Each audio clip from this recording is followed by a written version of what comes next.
Stock market में investment करने का कोई किताब में नहीं लिखा कि आपके पास इतना लाख रुपया होगा तो ही आप स्टॉक मार्केट में इन्वेस्टमेंट कर सकते हो। कोई भी अमाउंट छोटा नहीं होता। अगर आपको रेस को जीतना है तो पहले तो आपको रेस में हिस्सा लेना होगा ना, तो ही ना आप जाके जीतोगे।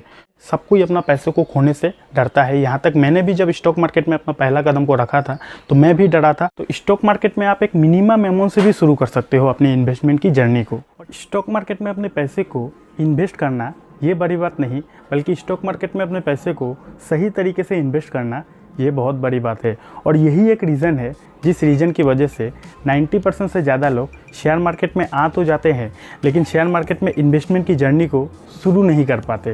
तो अगर आप भी शेयर मार्केट में बिल्कुल नया हो और आप भी शेयर मार्केट में अपना इन्वेस्टमेंट की जर्नी को शुरुआत करना चाहते हो, इन्वेस्टमेंट को शुरू करना चाहते हो, तो आज की ये वाला वीडियो आपके लिए काफ़ी ज़्यादा हेल्पफुल होने वाला है।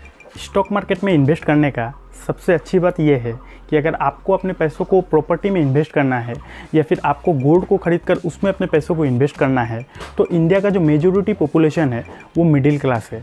और हमारे इंडिया में एक मिडिल क्लास व्यक्ति के लिए प्रॉपर्टी को खरीदना, गोल्ड को खरीदना, ये एक बहुत बड़ी बात है, बहुत बड़ा चैलेंज है। तो उस हिसाब से अगर आप स्टॉक मार्केट को देखो तो स्टॉक मार्केट में आप एक मिनिमम अमाउंट से भी शुरू कर सकते हो अपनी इन्वेस्टमेंट की जर्नी को। और यही एक रीज़न है जिस रीज़न की वजह से अभी के टाइम पे स्टॉक मार्केट का इतना ज़्यादा क्रेज़ दुनिया भर में बढ़ते ही जा रहा है। क्योंकि लोगों को अपने पैसों को इन्वेस्ट तो करना है लेकिन इन्वेस्ट करने का जगह कहाँ है? गोल्ड या फिर रियल इस्टेट।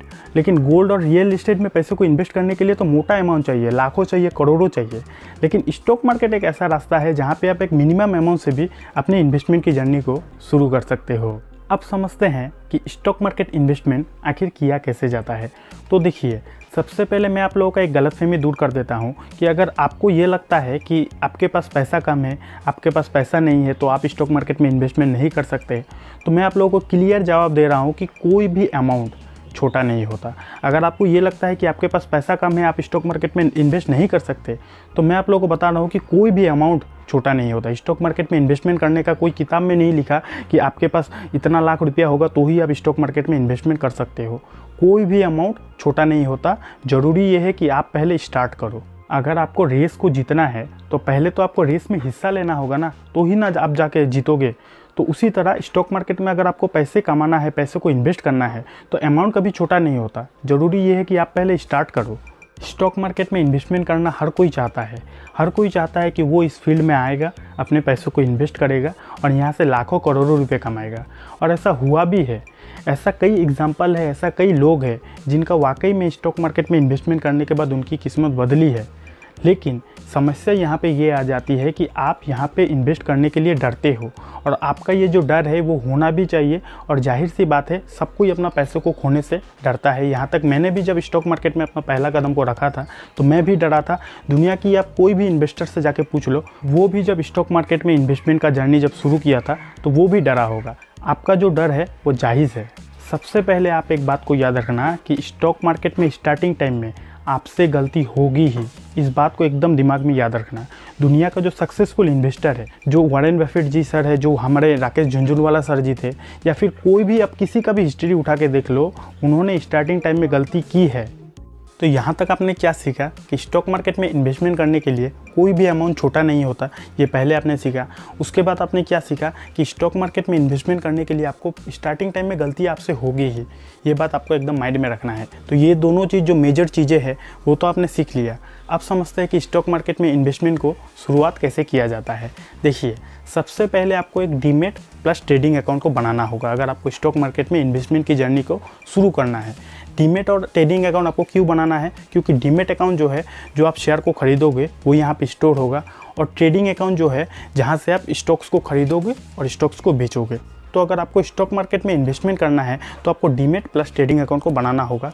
अगर आपने नहीं बनाया है तो आप चाहे तो हमारे लिंक से भी जाके डाउनलोड करके कहीं भी अपना डीमेट अकाउंट को बनवा सकते हो, चाहे ग्रो, चाहे अपटॉक्स, चाहे एंजल वन, चाहे जीरोधा। ठीक है, जब आप अपना डीमेट अकाउंट को बनवा लोगे उसके बाद आपको छोटे छोटे स्टेप्स को लेना है, छोटे छोटे अमाउंट को स्टॉक मार्केट में इन्वेस्ट करना है। समस्या ये है कि आप एक ही दिन में बड़ा अमाउंट कमाना चाहते हो, एक ही दिन में करोड़ों रुपए कमाना चाहते हो, तो ये स्टॉक मार्केट तो क्या दुनिया के किसी भी फील्ड में नहीं होगा, है ना। आपको स्टॉक मार्केट में स्टार्टिंग टाइम में छोटे छोटे पैसों को ही इन्वेस्ट करना होगा।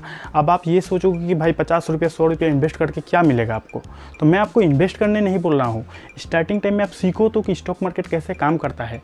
आप 50 रुपये 100 रुपये लगाओगे ना, तो आपको कम से कम इतना आइडिया होगा कि स्टॉक मार्केट कैसे काम करता है, कैसे शेयर ऊपर जाता है नीचे जाता है ना। आप पहले ही दिन अगर अपना मोटा अमाउंट को लगा दोगे, उसके बाद क्या होगा, आपको तो स्टार्टिंग टाइम में नॉलेज ही नहीं होगा कि स्टॉक मार्केट कैसे काम करता है। तो अगर आपका 5000 रुपया मान लीजिए आपने लगाया और 5000 4000 हो गया, तो आप तो पागल हो जाओगे, आप तो टेंशन में चले जाओगे, डिप्रेशन में चले जाओगे, है ना। तो इसीलिए बोल रहा हूँ कि स्टार्टिंग टाइम में आपको छोटे छोटे अमाउंट से शुरू करना है। आप देखो कि शेयर मार्केट कैसे काम करता है, उसके बाद आपको क्या करनी है, आपको फंडामेंटल एनालिसिस सीखनी है। फंडामेंटल एनालिसिस का मतलब ये होता है कि जब आप किसी भी कंपनी के शेयर को खरीदते हो तो वो शेयर का प्राइस ऊपर कब जाता है। मान लीजिए आपने कोई एक शेयर को खरीदा, उसमें अपना 50,000 रुपये इन्वेस्ट किया फॉर एग्जांपल, तो वो 50,000 आपका 1 लाख कब बनेगा, तब बनेगा जब आपने जो कंपनी के शेयर को खरीदा है वो कंपनी धीरे धीरे प्रॉफिट कमाएगी, धीरे धीरे उस कंपनी का शेयर का प्राइस बढ़ेगा, मार्केट में उसका डिमांड आएगा, तो आपका जो 50,000 है वो भी ग्रोथ में जाएगी। जैसे जैसे कंपनी ग्रोथ में जाएगी, कंपनी के शेयर का प्राइस ग्रोथ में जाएगी, वैसे वैसे आपका पैसा भी ग्रोथ में जाएगी। इसी तरीके से शेयर मार्केट काम करता है। लेकिन ये जो प्रोसेस मैंने बताया कि शेयर का प्राइस ऊपर जाएगा, ये कब जाएगा, जब आपने सही कंपनी के स्टॉक्स को पिक किया हो, सही कंपनी के शेयर को खरीदकर उसमें अपने पैसों को इन्वेस्ट किया हो।